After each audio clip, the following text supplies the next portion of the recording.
This is Chris Hansen. This is TJ Hushmanzada. Chad doing Rip City Radio here. This is Jamie Hudson. And I need to let y'all know something. You're listening to. And you're listening to. It just makes sense. This just makes sense. It just makes sense. Woo! Way better than Chris Hansen. Yeah, seriously.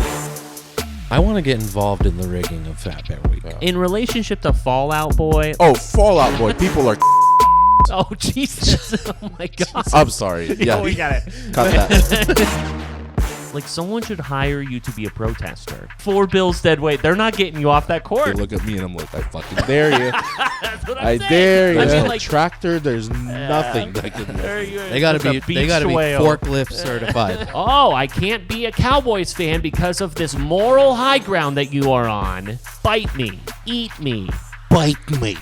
Eat me. I mean, gosh. I'm so sorry to everyone that we just did that to. Everything I just said before that, I just made that shit up. Small enough and dumb enough. Small enough, dumb enough. That's what we want. That is It Just Makes Sense.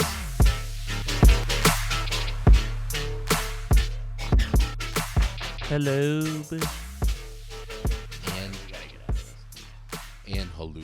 Yeah, before we reply, I'm going You to know reply what? to David. You know what I just did is I put my beer up to myself thinking that was the microphone. You know that it's the end of the season. Are you sure? You know it's the end of the season. When Oot. David, what about our dummy Oot in meats? a boot. Hit me up tomorrow because I got to figure out our dummy meat situation for the delivery on the 20th. This influencer is protein focused. emphasis. Emphasis. Hit David with a gif of Tim Robinson going, are you sure? I'll show you dummy meat. Oh shit. Dummy meat. Oh shit. That's what they do to a piece of beef to turn it into chicken fried steak. You dummy it. Okay. Made that shit up. It's called tenderizing. I am a terrible emailer. I've gotten myself into a lot of trouble by people saying that, I was either rude or misunderstood in emails. I'm a bad emailer. If you are not a good emailer, don't try to pretend to be by trying to improve. Just start every email, no matter if it's the first engagement or not. Just start every email with "per my last email."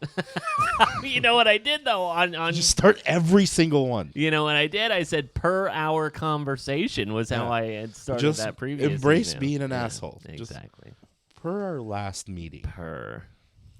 You know what's the ultimate is the CC on the supervisor of the person you are also answering to. That's too. snitchy. I don't like that. That is. That's very snitchy. It's very, very. Just I go. don't like it. Sometimes I don't necessary. like it. Sometimes necessary, but you Sometimes- know when it's not necessary. Just hello, That's all. blank. Per our last conversation. Space. Think about it. Period. Yeah. That seems to work. I will acknowledge when I CC people on things that weren't originally part. I'm just saying, oh, they're just here for awareness. Is that better or worse? Whatever. You Just bringing them into the loop. You can't justify being a snitch. You can't explain it. People are gonna see snitch, and then they're not gonna hear past your explanation. Yeah. In hindsight, that was a bad choice. Well, I didn't ask, Mark. Jesus. It's time to take a break. In hindsight, Mark, what about? Why are you citing my hind, Mark? That's sexual harassment. In hindsight, the hind leg on that pork that we got last week. It's just not a pork. What is that? What is that voice? I don't know. Is that just Middle America Bob?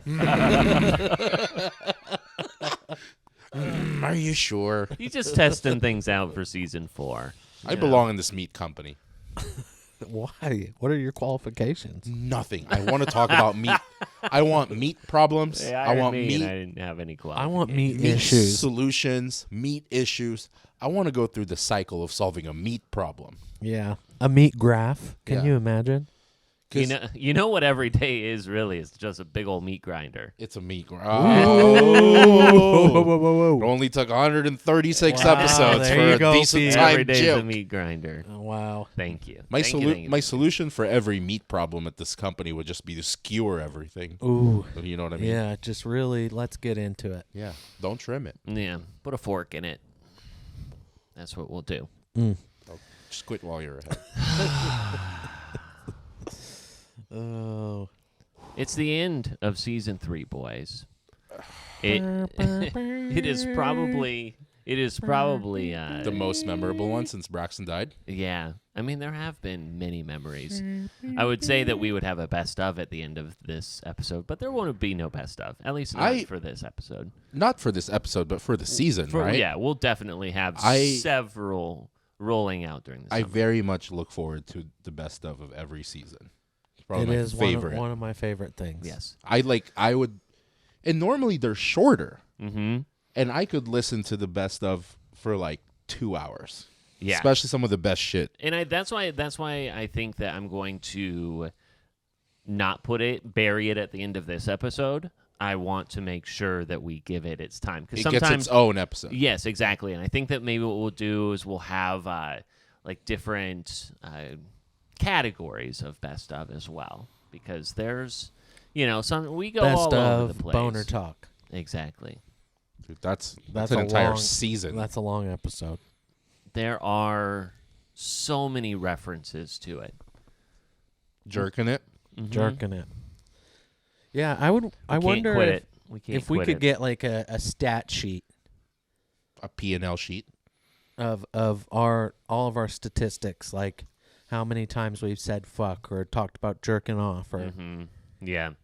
What talked is our about tally Breaking sheet? Bad. What is our tally You sheet talking about here? Breaking Bad way too much.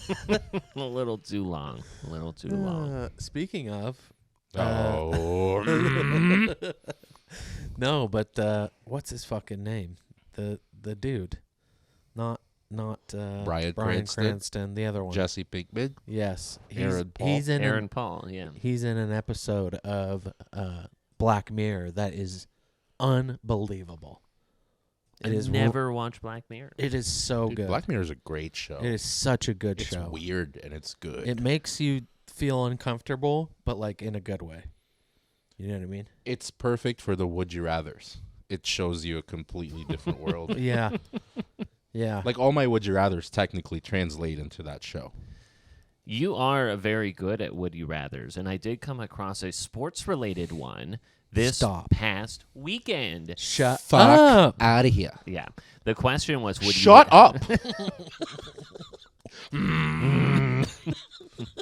Would you rather take $500,000 or have dinner with LeBron James? Tax or untaxed? Untaxed, so 500 flat. He gives it to you at dinner. Wait. Or no, sorry. What? No, he never mind that last part. $500,000 or have dinner with LeBron. The money.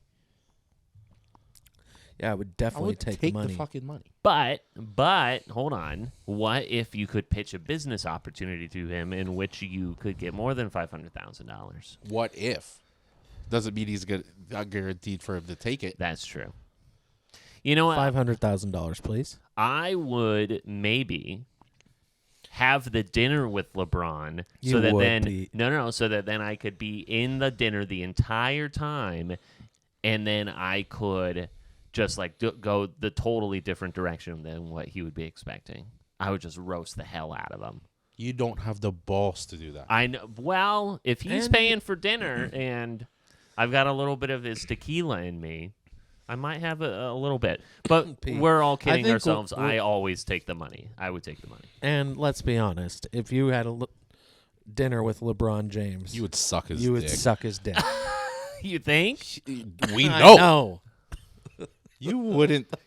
You have this idea that you're gonna roast About him how for a it's gonna dinner that go. he's paying for. You would not. You wouldn't get a word out of roasting Honestly, him. and I'm sure I would too.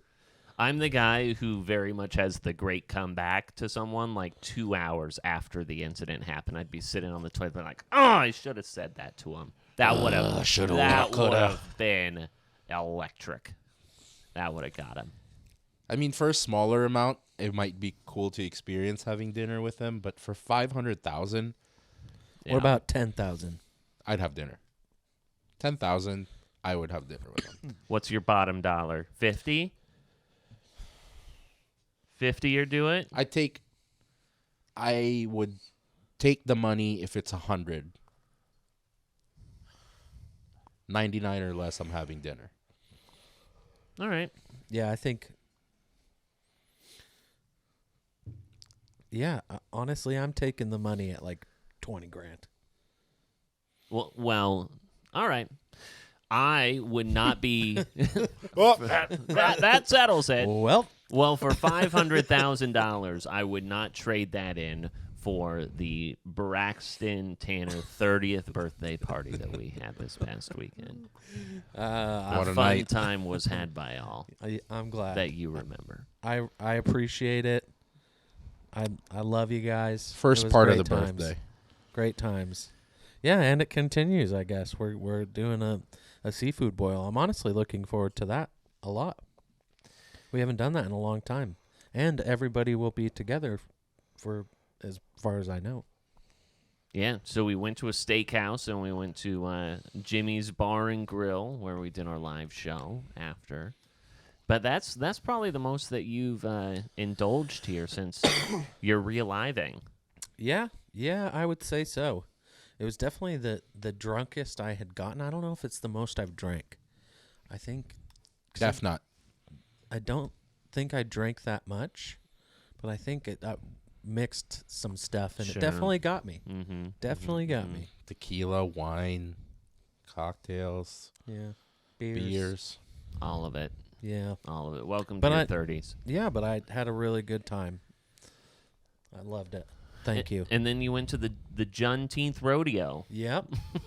Went to the For Juneteenth those rodeo. on our YouTube channel, he has a misspelling on his Yeah. brand new hat that he got on a discount. 8 But- seconds rodeo. Mm-hmm. But it was a wonderful event. I highly recommend it. It's only going to get bigger and more fun.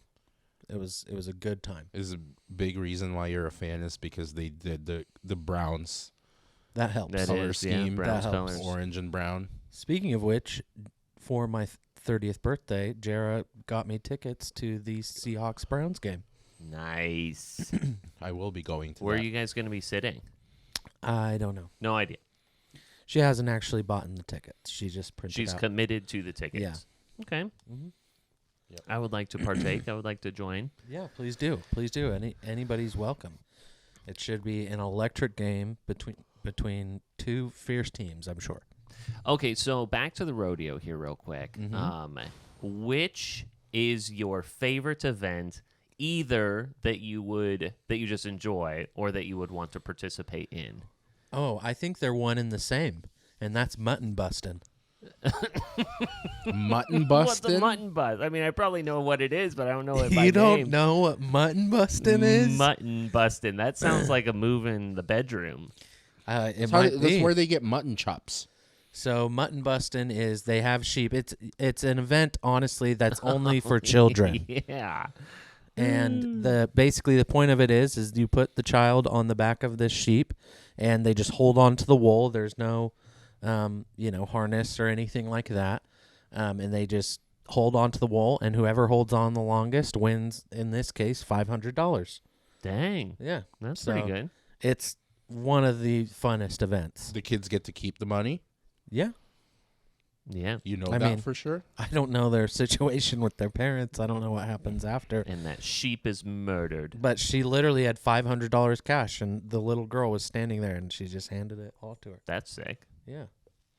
But it was a lot of fun.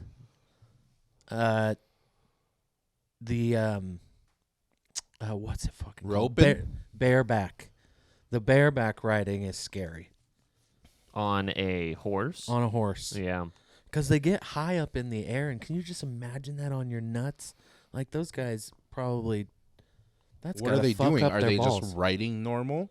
So they're riding a bucking bronco with no what's the fucking Saddle? Saddle. Yeah. Bareback. So there's just a strap around like the neck or whatever so they can hold on, and that's it. That's just slamming their ball sack Yes. right on there. It's I just- crazy. I don't think I would do any of the bull riding or the barebacking or whatever. These bowls, because after we were kind of on the opposite end of the gates or whatever where they come out, and so after the guy would get bucked off or jump off, whatever, the bowls would kind of run down to the end, and these things are massive. You know when those bowls get those like bulges out of the their shoulders? All of them had these just humongous, just roided out bowls. Yes, they were intense. So you wouldn't do that? Nah, dog. No, It's a no for me. no. I would do Fuck the one, bareback? Yeah, I would do that. Yeah? Might have once or twice. Yeah. Is doing the one where you're riding the horse and then you lasso the thing, then you Roping? rope it down. Oh, Yeah. the one where you tie it around your saddle and then it like smokes. Oh, that does what it smoke? Yeah, so basically you lasso the bull or whatever, and then you wrap it around that little horn or knob on your saddle. Yeah. And then basically the whole point is your horse stands its ground, and you basically have to get the bull to stop. The videos of these things are crazy because it'll get so tight, going so fast on the horn, it'll start smoking from Dang. the friction. Are you sure that's not the dust? I'm sure it's the friction it's on the rope. it's definitely the friction. I was more so thinking about like the sheep where they lasso it, then you go and then you tie a knot around its legs. They and didn't then do you that. throw your arms up in the Yeah. air and you get time. They didn't have that event. They didn't have That that one's one. pretty sweet. They had the one where they just take the bull to the ground, where they hopped off their horses, grabbed it by the horns, and just yanked it down. Right, That was- yeah, you have to do a little suplex on it. Yeah, that was Mhm. intense. But yeah, it was a great time, great event. The first year, I hope it grows. I'm sure it will. It was sold out, but it was a lot of fun. Were they like, because of the Canby rodeo last year, they were like super, like, made an emphasis on making sure that they were like honoring the animals. Were they like super honorable of the animals at this one? Not to an extent where it was like, Noticeable. yeah. Yeah. The one at Canby was like super, like, we're trying really hard to be like, we're humane here. But like, come on, you're Yeah. at a rodeo. No, that We wasn't all the know why we're case. here. I think they made maybe Mutton like bustin'. one or two comments about it. But yeah, mutton busting looks like a hell of a lot of fun. The person announcing to everyone that it's humane is eating a beef rib. Treat these animals well. Yeah. And Just I will- Sauce me. smack it. Sauce me. Yeah. I will say that it was unlike any rodeo I'd ever been to in the sense that it was a Juneteenth rodeo. So it was like rap and hip hop music going on the entire time. People were dancing, drinking. Interesting. It was such a great vibe for a rodeo. For some reason, it just fit. Like, it just worked. I loved it. It was a great time. They had like a twerking contest at one point. I It was saw wonderful. that from Saran's story. Yep. It was great. Why don't you Great join? times. I can't shake my ass like that. Dang. I wish At a rodeo? at a rodeo in the dirt. In the middle of the dirt, shaking that ass. There's friction. You see the smoke. Yep. Yeah. Yeah. Yeah, it turns a little smoke on that. I like how you put your head. You see the smoke. You see the smoke. Ever change a light bulb with the friction and the twerking? Oh, goodness. Yeah, it was a wonderful time. Highly recommend. Would go again. Would go again. I'll go next time. Do love a good rodeo. Just buy the tickets early. What else do we got, boy? I don't have much on like the. I wanted to make sure we got in tons of sports before we got off to the world here. Our summer break? Our summer break. Although when we're looking Summertime. at summer, last week when we were in here, we were all just wearing shorts and t-shirts, and now we're all wearing sweats. We had a flash flood and a hailstorm, and now there's water spouts and tornadoes in Oregon. It's crazy. Yeah. It's wild. I would say these are more of a capri. A Capra? No, those are joggers. Yeah. They are coming up a little high on the leg. Yeah. Do they have the little tight thing on the bottom? They do. They're Yeah. just short joggers. Ain't no capris. This guy. I hope. I wish they were. Sorry. My bad. Shouldn't have said that. You are delusional. Just like Karl Anthony Towns is delusional. Oh, wow. Karl Anthony Towns. Karl Anthony Towns has made his triumphant return Come on to back. the podcast. You guys are talking about me again? Yeah. Well, he actually.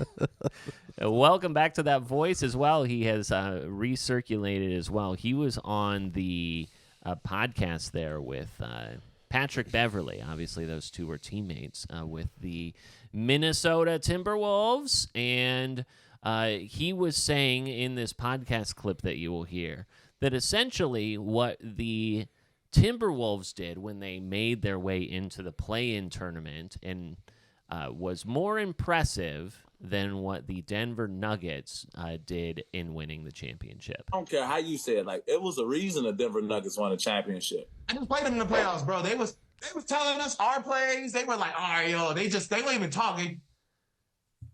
Ball right to an area, and the person was just randomly right there. I'm like, how is this possible? But they also what's one of the things that, like, you see, it was more special what we did in Minnesota because we had like a month, and then we had training camp, and it was like, you better figure it all out right now, and we really figured it out quick. Yeah. Think about it. They had what? Jokic been in the league 4 years. If you think about it, 4 years, we got it done in 4 months. Right. Shut the fuck up. What Yeah. What are you talking about? Yeah, he's annoying, but then the voice just makes it worse. And that wasn't as bad as the last clips that we saw. But Townsy. What are you talking? He also, I think it was in the same podcast interview where he said, where's the quote? When my time's up and I retire, there's going to be people who are going to say that I changed the game. How? In what way? In what way? You stole money from people? Come on, man. And if he's going to dog any team, why would he choose Denver? Yeah, that's just dumb. Dumb comment. Yeah. I mean, if you're targeting like your fellow big man in Jokic, he is accomplished more than you ever will in the league. It's true. You ever see Karl Anthony Towns winning MVP? No. Ever? No. Hell no. I like how Pat Bev has a poster of himself at the Clippers behind him. That's pretty funny. So, dumb quote by Karl Anthony Towns, but it was not a dumb quote. Is he trolling? Or does he actually believe this shit? I think he just... It seemed like these guys he was being believe serious. anything. I mean, there's a lot of people who think that there was a report that came out today that Ja Morant's people or Ja himself thinks that this is kind of like a big old witch hunt about what the NBA is doing to Ja Morant. It's like, hold on.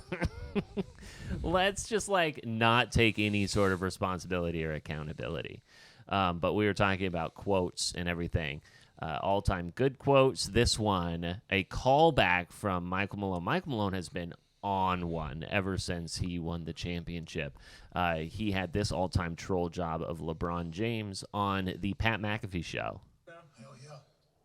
Well, a really good question. And speaking of the Lakers, I just want you guys to know this is breaking news. I'm thinking about retiring, so don't tell anybody.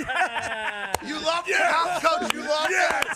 He's riding high, huh? Let's take the conversation away from the championship. Let's talk about the coach retiring. I thought that was pretty great. Of course you do. It's against LeBron. And then of course What you got against LeBron? That LeBron came out with his passive-aggressive Instagram, like, oh, my name's always in your mouth, but yeah, everything revolves around me, the sun, or something like that. It was so stupid. But it's So true. dumb. You love him, you hate him, you can't stop talking about him. LeBron James. Everyone talks about him. Well, he'll never be the best player ever. That still belongs to Michael Jordan, despite the fact that he now selling the Charlotte Hornets. He sells it. He makes 10x his money. He bought it for $250 million or something like that. And he sells his stake in the Hornets for $2 billion. $3 billion. Yeah, that's what I saw. Why is he getting so much shit for it? I think that a lot of people are talking about the fact that he had one of the worst eras as a his team as an owner. never did shit. Never did anything. You could argue that they might have the worst collective record over that time. Yeah, let me see. I think that it's within this clip here. But Nick Wright and Chris Broussard were talking about the Jordan legacy, and I wonder what you guys think about whether or not Michael Jordan's legacy could potentially be impacted by the fact that he was just such a bad First of owner. all, if we're listening to fucking Nick Wright, I'm already You half already tuning disagree. out. Nick Wright's a fucking idiot. You already disagree. But within there are the stats that we will see. Nick Wright is so anti-Jordan. It's fucking ridiculous. That's true. I would posit this. If Michael Jordan's run as an owner was dynastic, if it was awesome, if Jordan went from on the court to in the front office and they reeled off championships, everybody watching knows. People would be like, see, look at him. That's one of the reasons he's the GOAT. No, everything he touches turns to gold. So, when his run as owner, can we show the full screen, please? On the court, basketball-wise, he's the worst in the league for 15 years. It's got to count a little. It's got to be a little bit of the tapestry. Or we have to take all the other stuff away. And we're saying we're not talking about shoes or iconography or any of the stuff. When did Nick Wright grow his hair out? Yeah, it's really bad. And so, again, like the graphic for people who didn't see it on, who are listening on Spotify, like Mike Jordan as an owner never won a playoff series. They just barely had any sort of winning record. Like statistically, as an owner in his time in a decade, was a very miserable run. But I think that you can separate Jordan the businessman and Jordan the player very easily, in that they don't quantify. They're not the same thing at all. Not at all. I don't even understand why this isn't a thing. Because of people like Nick Wright. That's exactly what I was going to ask. Is like, what's the point? Problem? Like, the point, he owns a company, a business. He bought it for $200 million. He sold it for $3 billion. Sounds like he did something. Right. Yeah, and he didn't even do good at it. Yeah, but sounds pretty good to me. Is this like a Jordan specific focus? Because I think that it was talking about, like, does this impact Michael Jordan's legacy by the fact that he was a terrible owner? So before I address that part, if anyone else that was well liked made a $250 million investment and sold it for $3 billion, we would fucking praise the shit out of him right now. Number one. And number two, it has absolutely zero to do with him as a basketball player. Do we take Reggie Bush's accolades in college because he didn't do well in the NFL? No. Right. He was the most electric college football player I've ever seen. Has nothing to do with how his pro career went. Right. And I think, when you think about Michael Jordan and his time with the Wizards versus his time with the Bulls, no one's thinking about that time. Yeah, nobody even talks about his time with that. Because you could argue, like, LeBron's final days with whatever team he is on is going to be monumentally better than whatever Michael Jordan's was with the Washington You could Wizards. also address the fact that, like, the main objective in the NBA is to win a championship. Who gives a shit about playoff appearances? Who gives a shit about making it to the first round of the playoffs and get it? The only people that celebrate that are mediocre people like the Blazers. Right, but we just made the playoffs, but you can never win the whole thing. You could argue that Jordan is so competitive in an unhealthy way. What's the point of making the playoffs if we're not swinging for the big trophy? Yeah, I mean, but, like, arguably their win percentage wasn't even close to that. Yeah, same with the Rockets. Same with the Pistons. Same, like, if you're not one, all 29 have lost. It doesn't matter. For sure. For sure. Fuck Nick Wright. I fucking hate this guy. Yeah, I do think that it's a bit of summer conversation as well. Just a chance to really bleed 15 minutes out of something for people to say that that's nonsense. We will be one of the nonsense. Why can't they just be honest and say you're just jealous that he turned a fucking $250 million investment with a shitty business to $3 billion? Because that's pretty crazy. That sounds pretty nice to me. I do want to touch on the John Morant suspension. It is a little bit dated at this point, but we have talked about it in length, and I wanted to, just address the whole thing. It's 25 games. I had already mentioned that some people are thinking that, he's lacking the accountability because they're saying, oh, well, this is just a witch hunt on John Morant and making an example out of him, la-di-da. 25 games to me is grossly under penalized, in my opinion. I want to hear initially what you guys think, and then I will expand on that. Do you think 25 games is right? I think it seems right because he didn't break any law. He was just a bad role model for people that are looking up to him. He never, outside of beating up the 17-year-old kid, he never shot anyone, and it's been about a gun thing. He never shot anyone. He never fired it. Technically, there wasn't a big law broken. So I think suspending him for more than 25 games would have been overkill. Yeah, I tend to agree, and for a lot of the same reasons. I think he didn't break any laws. Obviously, he broke rules. There's rules probably with the team and with the NBA that I'm assuming would advise against this. Obviously, this is not the first incident, so they've probably talked to him and said, hey, let's not do that, Ja. He went to the rehab or whatever you want to call it for the guns. Made him look Ja, like a fool. let's not do that. Ja, hey. Hey, Ja. Hey, Ja. Let's not. Let's Ever stop. think about that? Ja? But realistically, he didn't break any laws. I agree with Miguel. I think more than 25 games would be overkill. I thought it was interesting because, Adam Silver very much wanted to make sure that the finals were done before he announced this. He didn't want it to overtake the news. But then you come out with 25, so everyone's like, oh, my gosh, it's going to be a half-season suspension. And then it turns out to be 25 games. So I guess in a way, the build-up, would we have been like, oh, my God, this is so egregious. Would this have taken away from the NBA Finals at 25 games? I don't think so. 25 is pretty significant. No one cares about NBA until after Christmas, but he's still missing a quarter of the season. I'm assuming being suspended for 25 games means you're not getting paid for 25 games. And he makes $303,000, so that's about $7.5 million. And again, it's easy for the couch surfers or keyboard warriors to be like, he makes so much money, it doesn't matter. It would be the same if we weren't paid for fucking 3 months, 4 months, it would be the same for him. It doesn't, I think it's right, and I think it sets it up where if you fuck up again, a big one's coming. Yeah, well, that's the thing. I kind of thought that this would be the big one. I don't think it would be deserved, though, for this to be that big one. I think that to the point that you guys say, the law's broken or whatever, but Adam Silver's a lot has been uncovered since, and it was what else are we going to hear? And it just didn't really amount to it. But I do still think that, it's kind of a convenient suspension to put him at 25 games because then he's going to come out.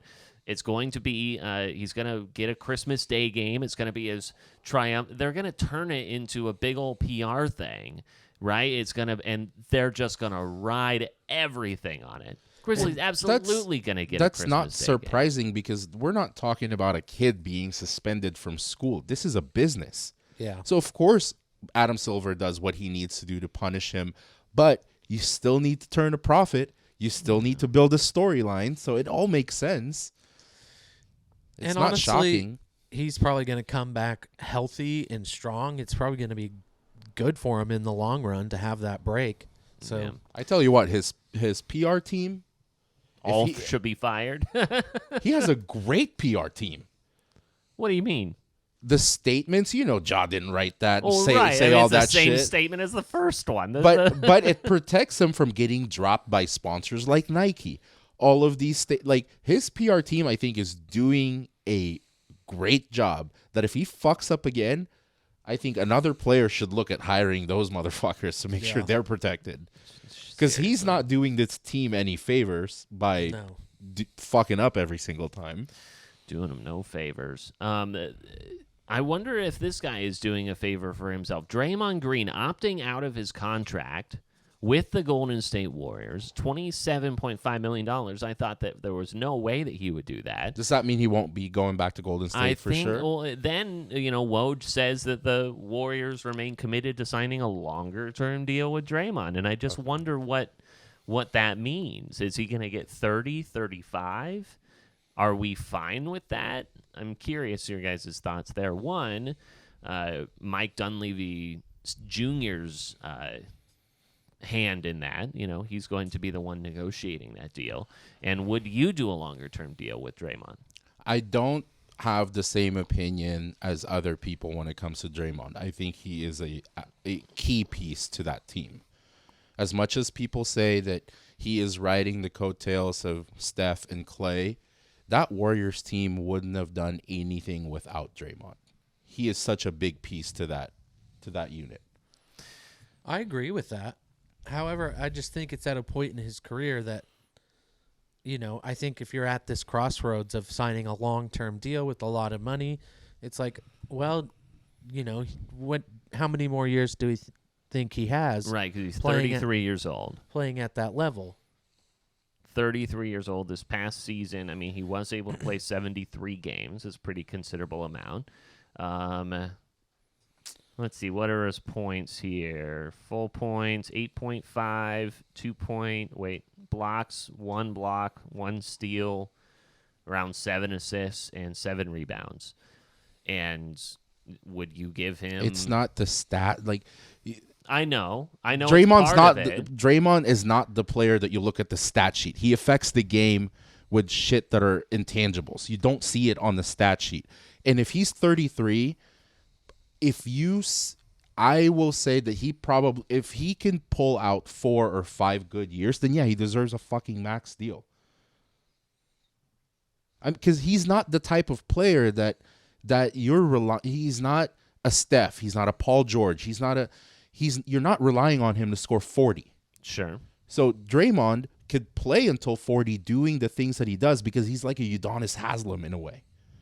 He is guarding people. He is doing what Pat Beverly does at a significantly higher level, getting into people's heads, rebounding, defending, diving for loose balls, being physical. You can do that shit till you're 40 if you're not being relied on to drop 40 or do triple doubles. I think at 33 and then, giving him, say you sign him to a 3-year deal, 3-year, $100 million, then at 36, you're going to be committing that much. I mean, you already have so much money on your payroll, but we're talking about his impact now. How much of that will still be the same when you are 36? Whenever people talk about this, though, like I always ask, what's the alternative? A young player that doesn't have his experience to try and... We're not talking about a rebuilding team.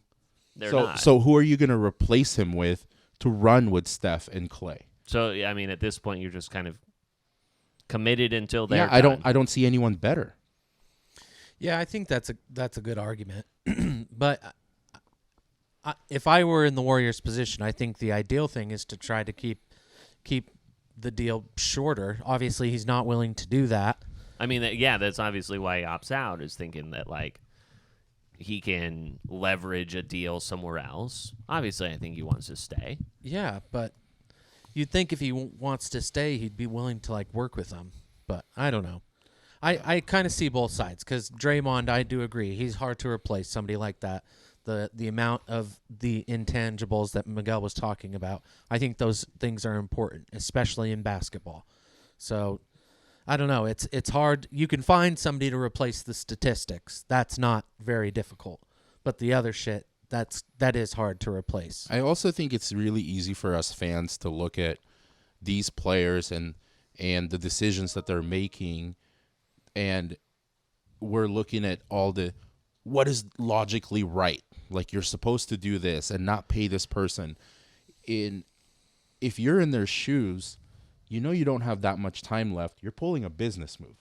Let me get some money now. I don't have that much time. That part I understand, because that is the same across the board with any job.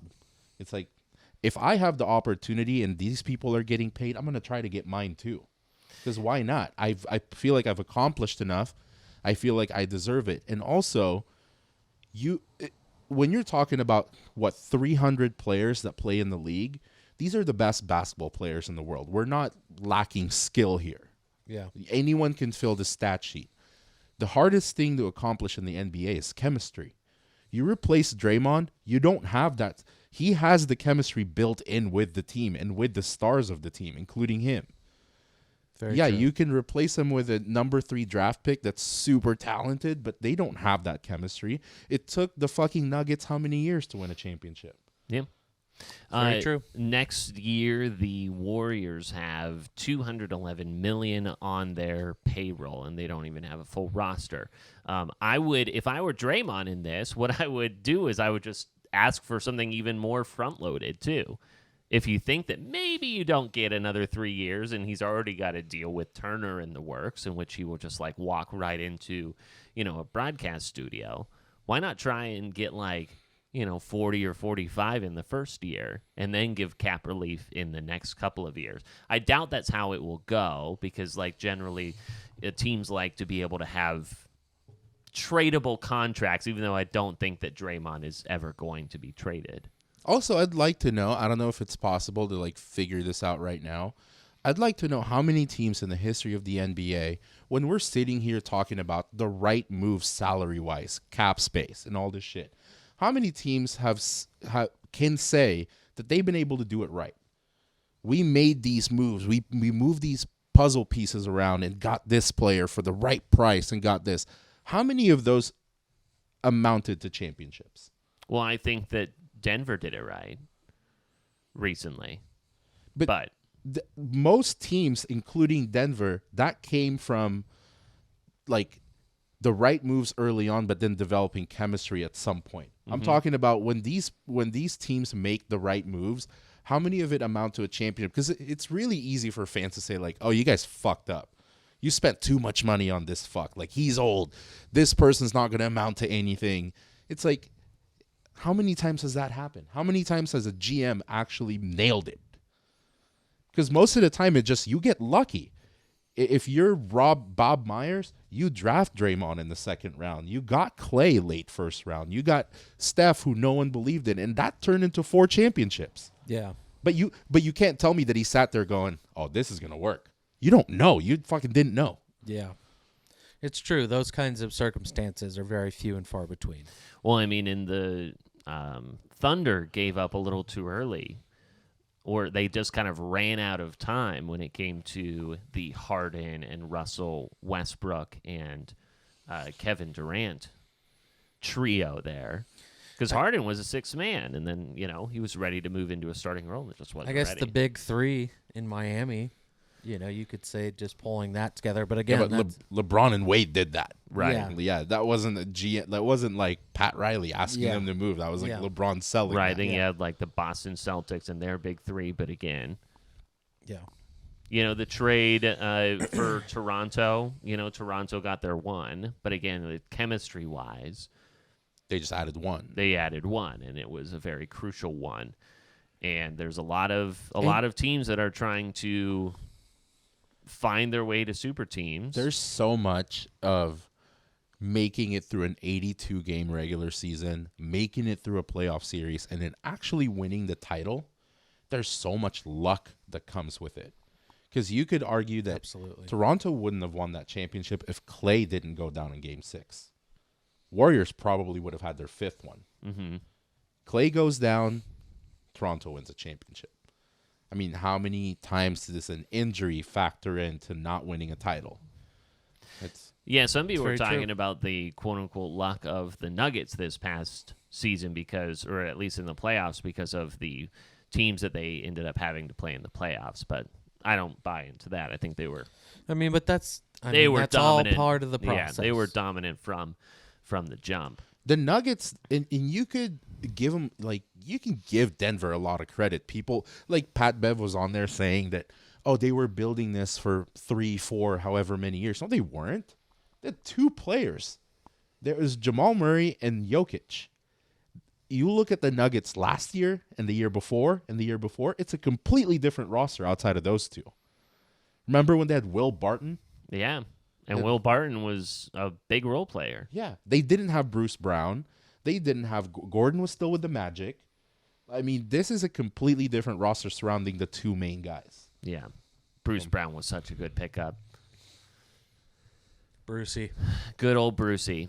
And I Brucey, don't know baby. if we'll think that this is a good pickup. We were talking about the development of teams and super teams or whatever. We had the big trade that went down just within the last 48 hours. Chris Paul being dealt to the Washington Wizards in exchange for Bradley Beal. He can get rerouted, though, right? He will get rerouted. Yeah, he's not going to play. Yeah.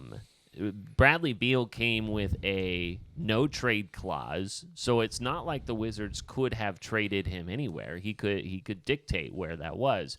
And what the Wizards are essentially becoming, and this is what Woj said today, the Wizards are becoming the team that will take on your bad contracts in exchange for draft picks. Yep. And that's exactly what, is happening with the Beal deal. The Suns didn't have a ton of assets right away. Apparently, DeAndre Ayton was asked in that deal. But, you get out from the Chris Paul deal. You get yourself a guy that you think can get you over the hump.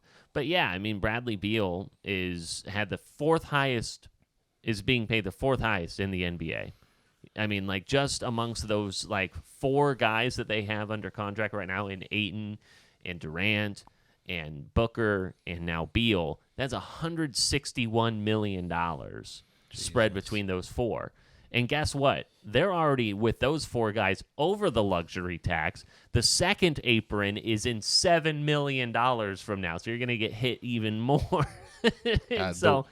I mean, Ayton seems to be...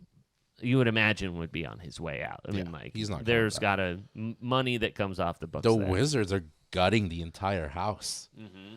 They are building from the ground up. Imagine being a fan of the fucking Wizards. You're like, it'll be another 7 years before we see a playoff series. And I know this won't happen, but it would make me happy to see Chris Paul play there for a season in that state of just kind of demolishing the team.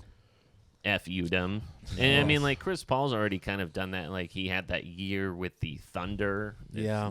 Where he was just, no one thought he was going to be on that team for a year. I think the Clippers are after him.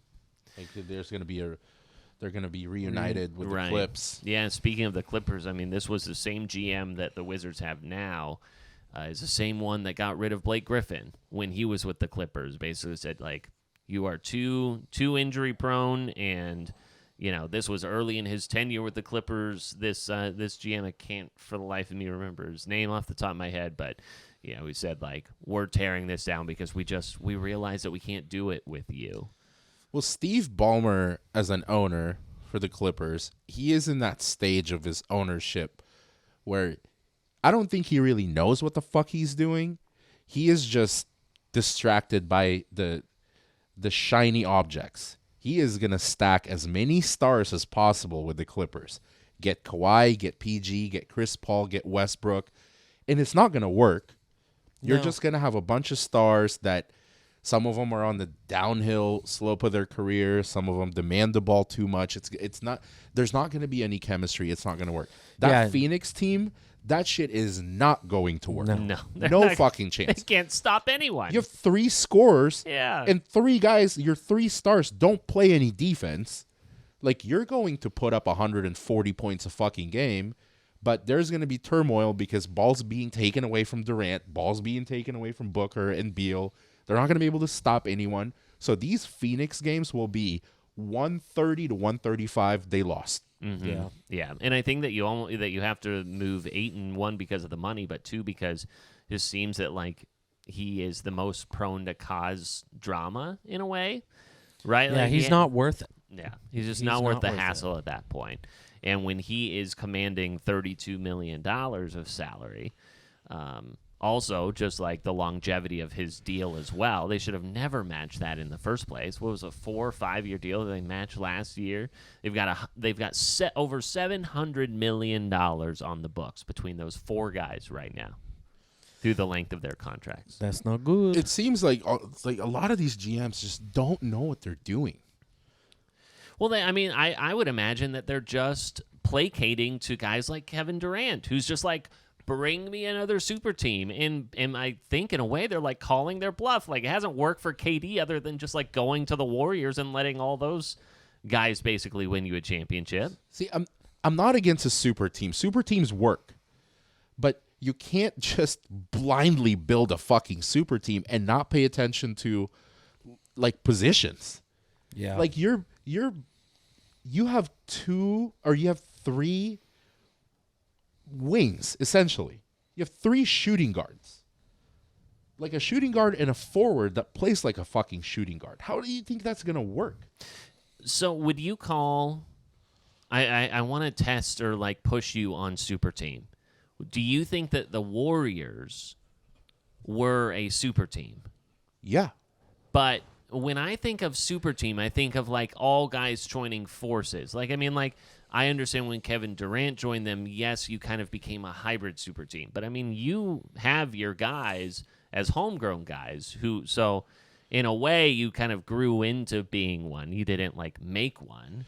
The only difference between... I guess we're trying to get technical on the definition of what an actual super team These is. are all super teams. The only difference is if it's a player built, people hate it.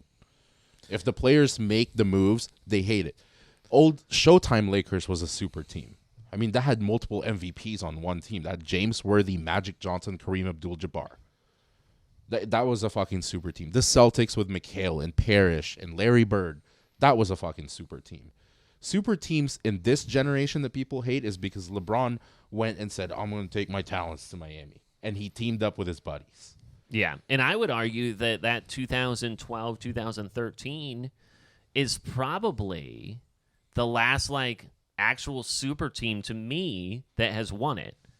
Because, again, there's the KD stuff and all that, but I would argue that was homegrown and that they won championships without him.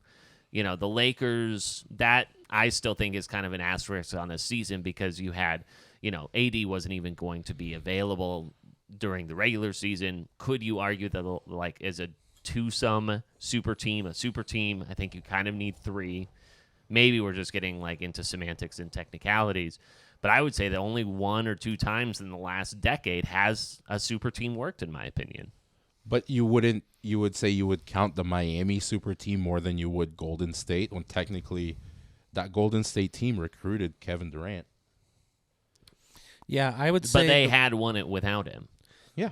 Warriors with Durant, super team. Warriors without Durant, not super team. Yeah. So I think that, like, that's like a 1A super team.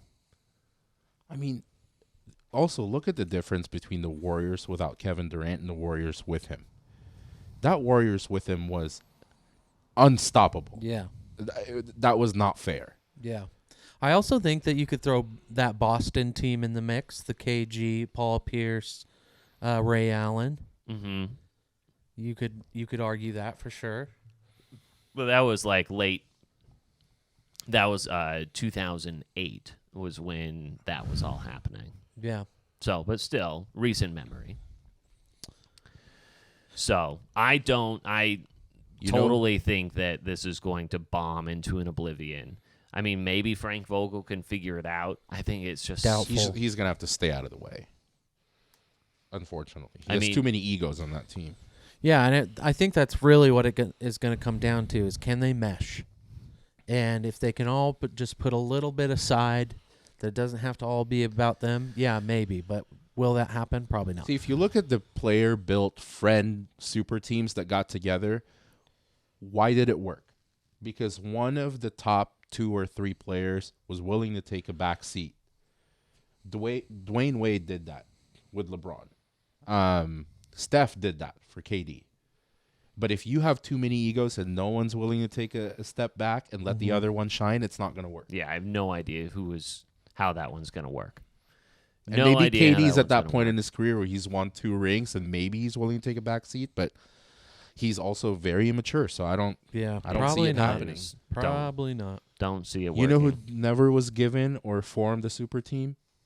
Kobe. True.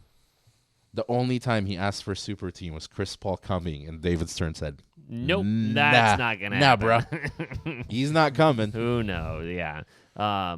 I do think it's interesting. One of the teams that Bradley Beal was rumored to possibly be going to because of his no trade clause, he was willing to go to Miami. Of course he was.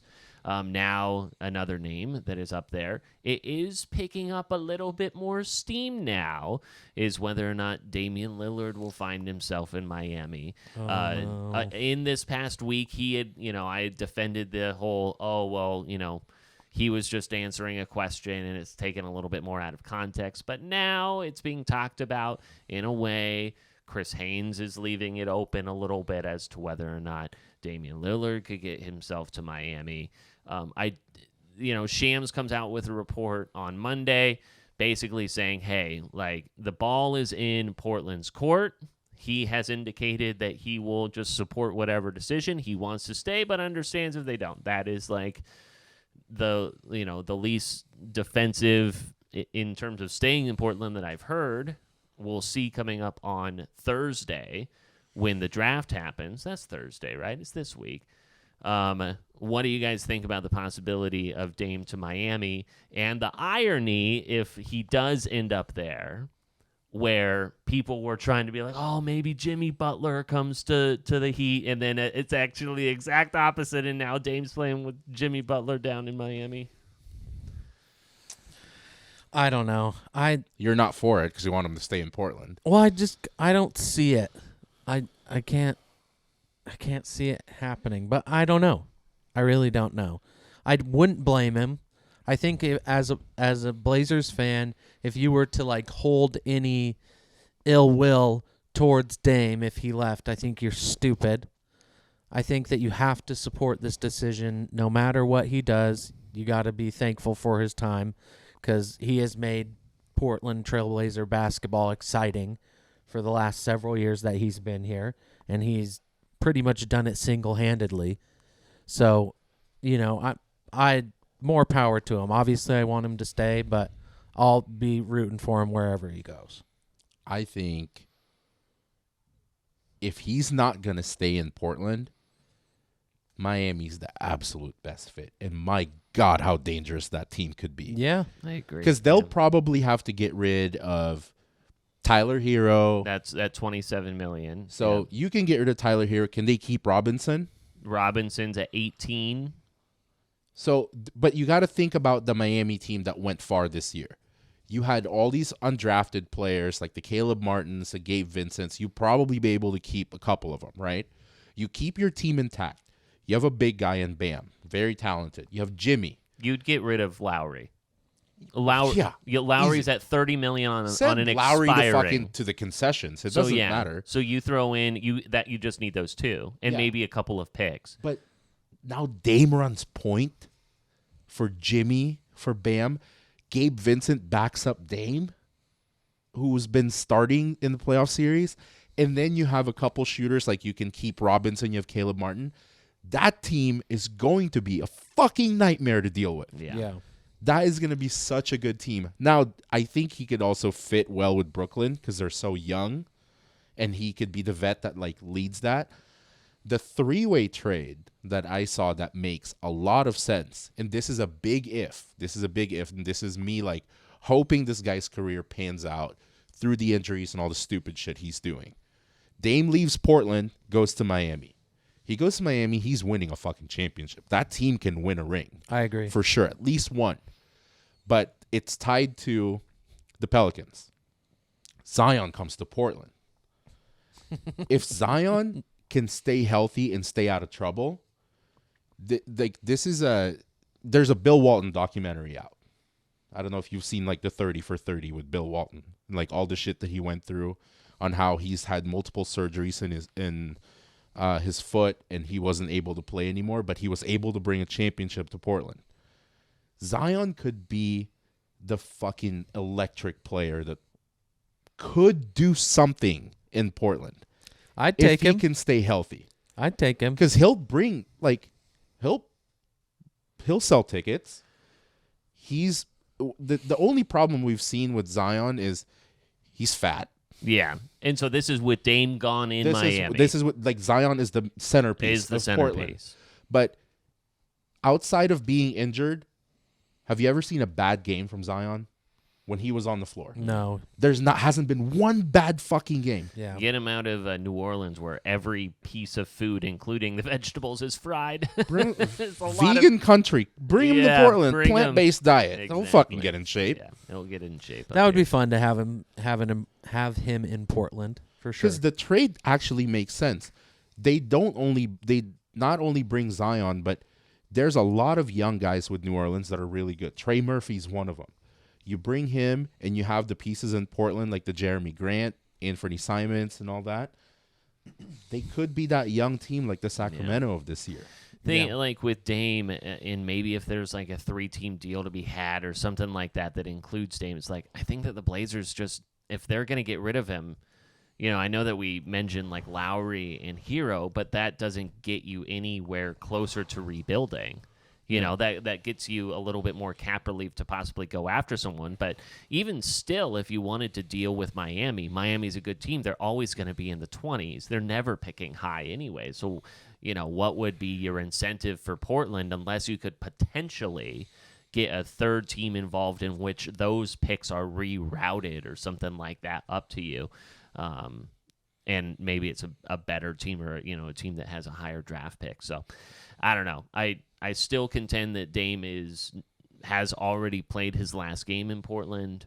I don't necessarily know if we're going to see a deal by the NBA draft, possibly. But we'll see. Maybe we see it draft night with that third pick. I hope he doesn't go. That would be sad. I think it would be interesting to have Dame and Scoot and Shaedon Sharpe all on the same team. But that just proves Damian Lillard's point, though. It's like you're keeping me essentially with the same team, with a young squad around me that I have to drop 50 just for us to win games. And I don't think he wants to do that anymore.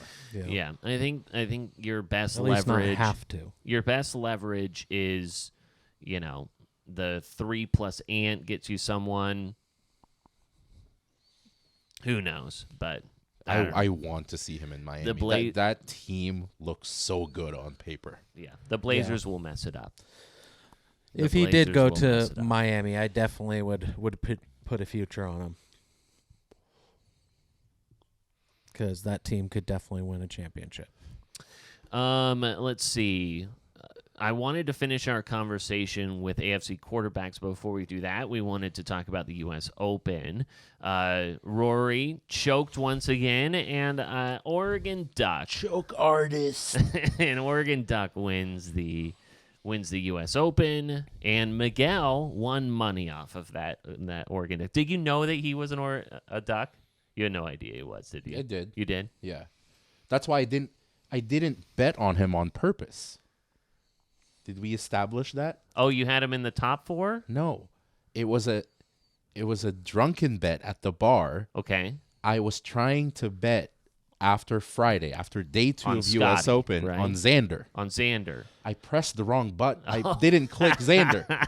I clicked Clark by accident. I thought that it was like a pool of guys that you had in it was a win. It was an guy. outright winner, and I picked the wrong guy who happened to have won with the last money to the penny that I had left in my DraftKings account, and it won. How funny. The only time a drunken bet ever worked out.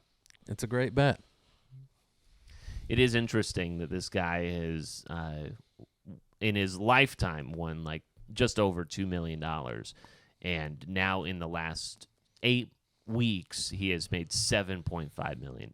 Must be nice. It was cool to see him win. Pretty nice. I don't really like Rory McIlroy, so I'm glad that he choked again. One guy that I was I was cheering for the guy that I figured out how to bet on. Obviously, that's why I watched the whole weekend. But I think Rickie Fowler is such a great fucking guy. I was pulling for him to win. Yeah. I mean, I love Scotty. He's so young. He's going to win so many other majors. But I was hoping to see Rickie, pull it off. Just the fact that Rickie is back in the mix, I think, is a huge, huge testament to the work that he's put in, because he took a huge dip for a while. You never heard of, you were not hearing his name. Yeah, for probably the last 5 years, 6 years, he's been out of the mix. He hasn't been invited to a couple tournaments because he hasn't, placed high enough. And he basically made a conscious decision to be like, hey, I love this. I don't want to go down like this. And like reinvested into golf, change things. And to see him back and being top 5 and ready to win a tournament makes me excited because, he was definitely one of those guys, at least when I was younger, that was like cool, young, wore the the orange full Puma suit. I loved watching Rickie Fowler. He's a good dude. Yeah, he's a solid. nice guy. Oh, and there was that story that was going around this weekend too, while he was, at the top of the leaderboard about how, at the U.S. Open last year, he was warming up and he was just hoping that someone would withdraw from the tournament. Yeah, because he was just one guy away from being able to play, but he had just not had the numbers to qualify. So there he was on the driving range, just like kind of, put me in, coach. You know, like I'm ready. I hope he wins a major in the next couple years. Like, yeah, I really hope love so to too. see that. He's fun to watch. Because you can see good for golf, as you they can say. see the guys that are absolutely dominating, like Scotty Scheffler. That guy's gonna win fucking 10 majors in the next 5 years. Yeah. Like he's so fucking good. And the fact that he's what, 25, 24, 25 is crazy. Like he's going to win, Rahm's going to win, but I want to see Rickie pull a couple off. Wouldn't mind seeing Brooks pull off a few more cuz he's already made history with what, 5 or 6 now. But I like Homa too. I want to see Homa pull a couple majors off. Yeah. As we conclude our episode and this season, I wanted to close out and talk a little bit of football. There was a good story that went around about End with football, start with football next season. Football. I'm ready to bet football, man. Football. Gotta build the DraftKings bankroll for the NFL season. We start with Wyndham Clark. It all started with my $7.73. 75. My bad. How dare you? $158.12. Okay. Ooh. Roll that A into nest egg MLB. You're rich. Just hold on to it. Hold. Come on, you're just do rich. a hold. Come on, you're rich.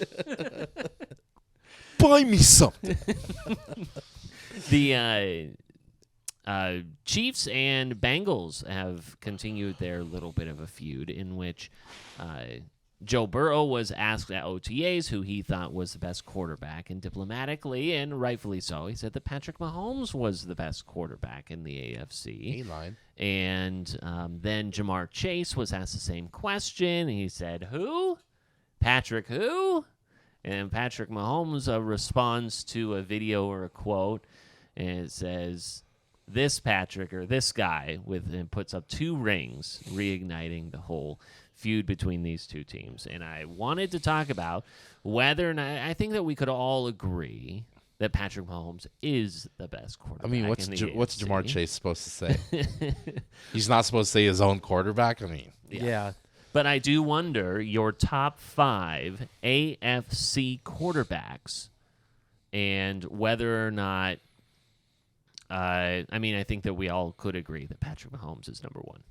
Yeah, I think the top 3, and you guys can correct me if I'm wrong, but well, this is your list. Yeah. I know, but I think that our top 3 would all pretty much be the same. It wouldn't. I don't think so. I can tell you right now, it wouldn't be. Yeah. Why? Because I know who your second and third might flip flop, and I guarantee you we do not have the same quarterback. Okay. Are we all in agreement on 2 as Burrow? Yeah. Yeah, our third wouldn't be the same. He's not my 3rd. You wouldn't have Josh Allen? No. Fuck no. Absolutely Who would you not. have? Lamar. Really? Yeah. Okay, let's put these 2 together. One has been pushed by the league to be the face.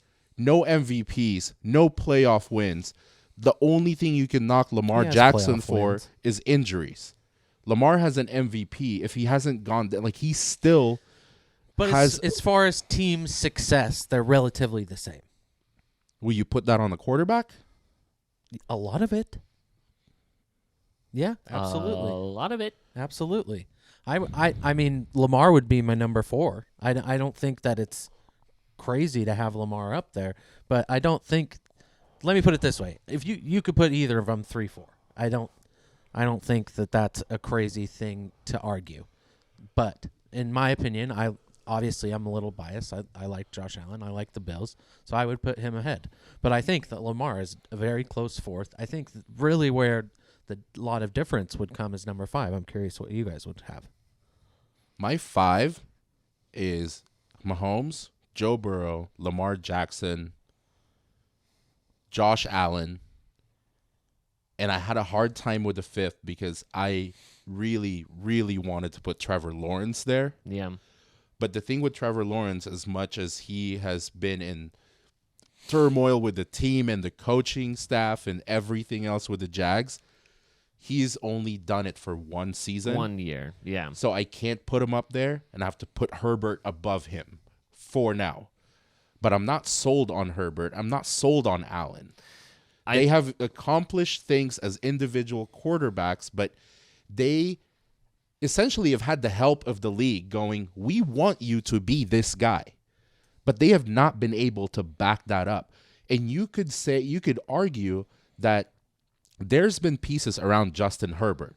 There's been pieces around Josh Allen. But Josh Allen, we saw how messy he was last season.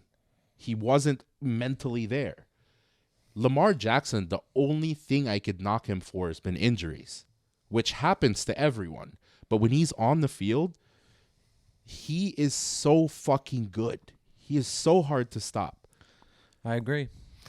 To the Trevor Lawrence point, totally agree. I think he needs another year. But I do think that there's going to be, I don't know if it will be artificially building it up, is the possibility that the Jags have another good year, right? Because the division that they're in and all of that, like they are going to be playoff contending, if not just like, I don't want to say pencil them in because, gosh, we've seen so much parity in the NFL, especially this last year.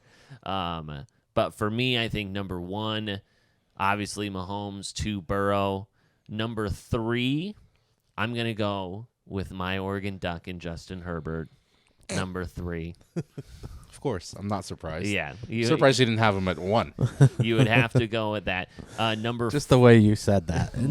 My Justin. Yeah. My Justin. Number 4, I will go with Josh Allen. Number 5, I will go with Lamar. I am also going to put this. I really wanted to do this, but I couldn't quite say best quarterbacks right now. But you know who I think will have a top 5 season? I think that there's the possibility, despite the fact that he's catching a lot of heat over it for his stupid little Instagram, Twitter post, I honestly think that there's a possibility that we see the resurrection Deshaun Watson? Of Russell Wilson in Denver with Sean Payton to have the possibility of a top 5 season. So I don't think he's a top 5 quarterback, but can it be manipulated in a way in which you find the right system and the right scheme to have a top 5 season? And I think there's a possibility. But I do. With Sean Payton, he will have a significantly better season than he did last year. I absolutely believe that. But you're putting him in the category that he has never been in. You realize when he won the Super Bowl with Seattle, it wasn't because of him. Yeah. He was a good quarterback. He's always been top 10. He's not always been a top 10. But he's been consistent. When they won the Super Bowl in Seattle, you didn't look at him the same way that you looked at Mahomes. That was the defense. That wasn't Russell Wilson making plays like crazy. There was a couple great catches by whatever his fucking name is, that like almost like a helmet catch, the Legion of Boom, but you never looked at him the way you look at Burrow. You never look at him the same way you look at Mahomes. So I don't think he's going to make that jump with a turnaround season all of a sudden become top 5. Especially with a coach like Sean Payton, who I think he's going to run that team. He wants to balance it a little bit more. Yeah, very much so like he did the Saints, where there was, obviously you have Drew Brees, but it's not like Drew Brees was lighting up the field or anything. He was kind of like a passing leader every year. He I was throwing for 5,000 yards. But they year. always had a solid defense that True. balanced out their game, and I don't think that you're going to see something like that with Russell Wilson. You definitely won't see Drew comparing Russell Wilson to Drew Brees is an insult to Drew Brees. He's one of the greatest ever. Yes. Well, King. what I'm saying is that Russell Wilson is much worse than that. That's the point I'm trying to make.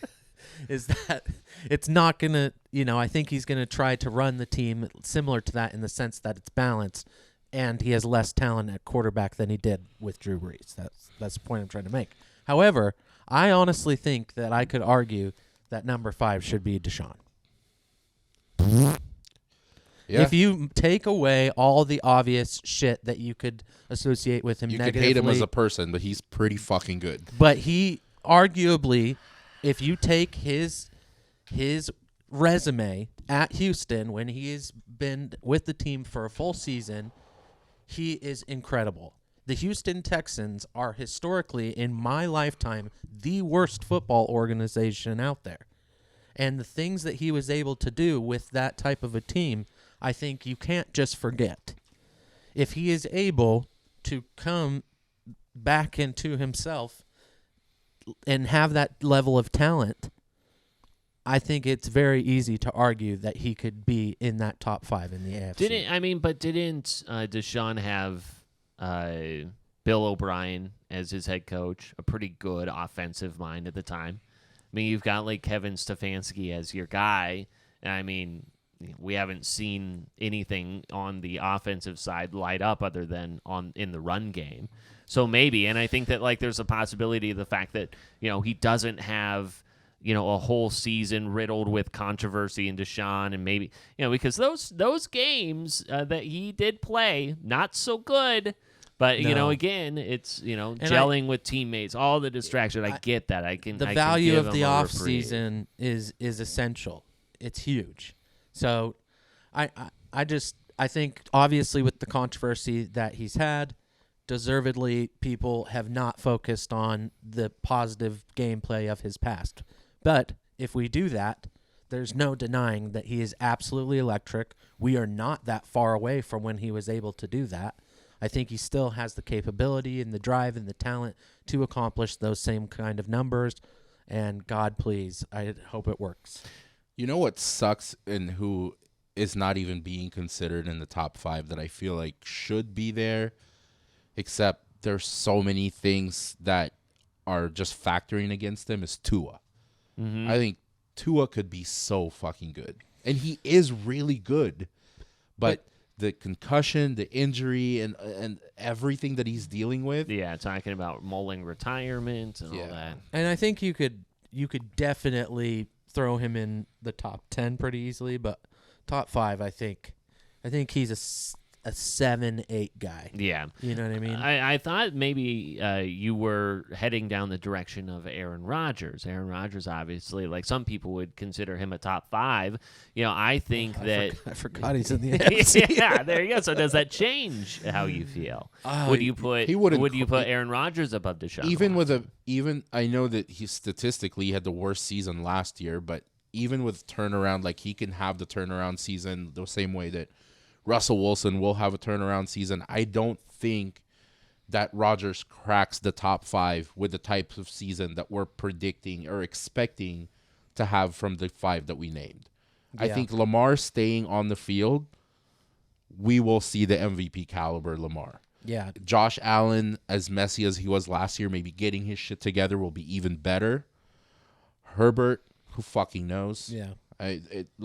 You lose Eckler, you lose probably your most productive offensive guy outside of yourself. But Eckler's coming back.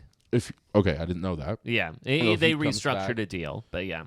So he has Keenan Allen, Eckler, a solid defense with Derwin James. I think I wouldn't call it a make or break because he's so young still. But if you have that same caliber of talent as a roster with the Chargers and you still don't do anything, I'm going to start moving Herbert down further if he's not able to do anything with this team. Yeah. I'm afraid he might become the Damian Lillard of the NFL. I saw something that I thought was pretty funny, and that's kind of accurate right now, whether you're a fan of whoever. But it's they had Mahomes as Brady, Burrow as like Peyton Manning, and then Herbert as Phillip Rivers. It's like just that's disrespectful. To productive, but never hasn't done anything. Yeah. Do you, when it comes to, I want to revisit the Aaron Rodgers side of things.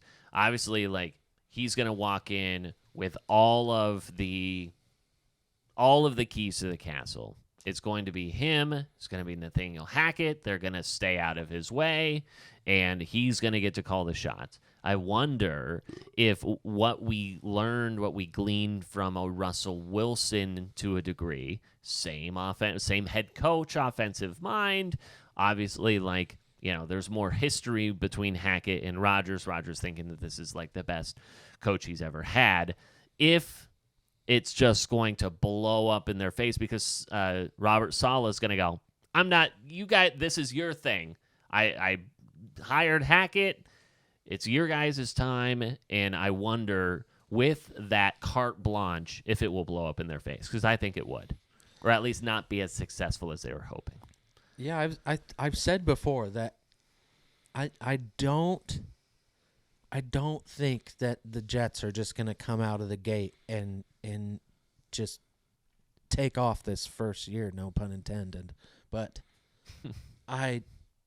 I can see it working. I just don't think that it's going to be this year. I can see them being kind of, you know, a 10-win team, maybe less, maybe getting to the playoffs, losing in the first round, something like that. But I could see it not working. In fact, I would lean towards thinking it's not going to work right away. But I feel like they would have some what's going to help or push the becoming good this season or wanting to win this season is they're going to have some urgency because they're not building around a young quarterback.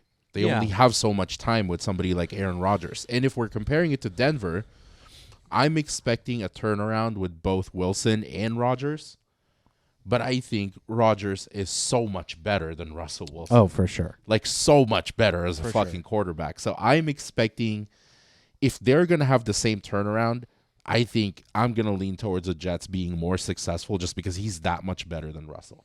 Yeah, I would argue that I think the Broncos are going to suck too. Yeah. So I would argue that the Jets could have a better record than them, but that's not saying a lot in my kind of prediction of things. A lot of crapshoots. I mean, especially when you look at just the AFC West in general. You know, we talk about whether it be Herbert or Wilson or anyone like that. Division remains a gauntlet. Or Jimmy G. Don't forget about him. If he plays. Right now, a fucking concussed Tua, I would take over Jimmy G. I mean, honestly, yeah. I'm not taking Jimmy G for anything. I'm kind of curious to see old Derek Carr over at New Orleans. Yeah, I kind of forgot where he was. Yeah. Who are the NFC quarterbacks that were? No one. The NFC quarterbacks are a little bit kind of. I mean, it's Jalen Hurts and then everybody else, pretty much. Yep. Which no is good. love for good old Kirky. Kirky. No, he's not the guy. Baker down at Tampa Bay. Tampa Bay's. Guys, you name these quarterbacks, it's just like NFC is just garbage, just trash. NFC quarterbacks. Just give me Philly for a NFC championship. Yeah, that's what you're telling me. Whoever San Francisco plugs in. So we've got true. Geno, Kirk, Derek Carr, Dak Prescott, Kyler Murray, Jared Goff, Jalen Hurts. Jared Goff, Detroit. I don't sleep on Detroit. It would be nice in our lifetime to see Detroit do well. What if we had got the laughing stock of the league? A Lions Browns Super Bowl? Oh my! That would be so disgusting. Like so disgusting. It's amazing. Lions Browns. Yeah, let's not get together for that one. No, we'll take that one off. Yeah, might take a nap. My first Super Bowl not in sports, and that's the one I'm gifted. Be like, nah, do something else. But it would be so fun. It would be so fun. That would be fun? Yeah, it would be fun. Football's fun. Imagine Football how much is of a fun. nightmare that is for the NFL that Deshaun Watson is in the Super Bowl. How do we maneuver around that shit? You don't. You know what? No tickets to masseuse. They would maneuver around it the way that we have maneuvered around this entire season. From Very tactfully. From 4 different podcast setups. From inside to outside to at bars from our live shows. From you guys to my left, Braxton to my left to my right, and vice versa for Miguel. What a time. And Braxton dying. Hey. From Look at us. From guest hosts. Yep. Thank you to Alex and to Jordan. From life to death. From life to death. A lot of things happen in the third season, huh? Changes in jobs and careers and life statuses. Yep. No Doug, the bearded dragon. And I'm 30 now. You're 30 and you went from you got engaged this season. Yep. Wow. A lot of big life Getting married changes next happen. season. Getting married next season. Yep. See you there. We're going to have a live show at his Please, at God, his no. wedding. That's good. Well, that's what's going to happen. The rehearsal dinner is just a live show. Surprise, motherfucker. Mic check. Mic check. Welcome to a Just Makes Sense live show. Just commandeer it. Sounds great. Yeah, we're going to test these That shit mics happens. for I a guarantee whole you, hour. Jara won't be at the wedding. Yeah, she might not. She gone. She is gone. Well, until next time, boys. It's all empty, but we'll toast it to Clear you guys. eyes. Full hearts. Get loose. See you next season, and keep a lookout for our best of episodes. Love you guys.